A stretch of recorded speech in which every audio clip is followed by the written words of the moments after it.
Hello दोस्तों, आपका स्वागत है। आज हम लोग बात करेंगे यूनिवर्स की उत्पत्ति के संदर्भ में।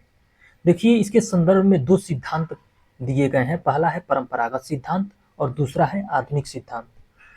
परंपरागत सिद्धांत में दो प्रकार की संकल्पनाएं हैं, जिसमें अद्वैतवादी संकल्पना और दूसरा है द्वैतवादी संकल्पना।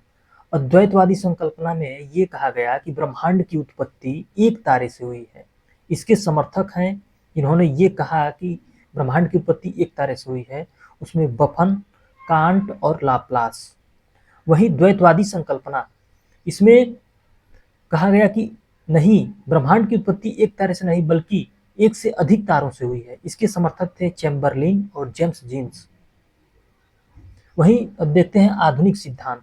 इसमें बिग बैंग थ्योरी, महाविस्फोटक सिद्धांत इसे कहते हैं। इसके प्रतिपादक जॉर्ज लेमेत्रे थे, इन्हें लेमेंटेयर भी कहा जाता है।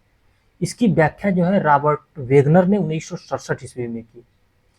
बिग बैंग थ्योरी को बताया गया कि 13.7 अरब वर्ष पहले ब्रह्मांड की उत्पत्ति हुई थी। कैसे हुई थी इसके बारे में भी बताया गया। ऐसा कहा जाता है कि 13.7 अरब वर्ष पहले जो है कि न समय था, न स्थान था, न पदार्थ था, न बल था।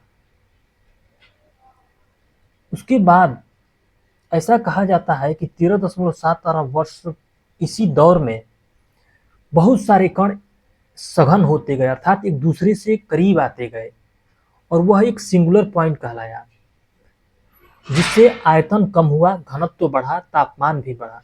इसका परिणाम ये हुआ कि महाविस्फोट हुआ। इसके बाद समय, स्थान, पदार्थ और बल सब कुछ अस्तित्व में आया।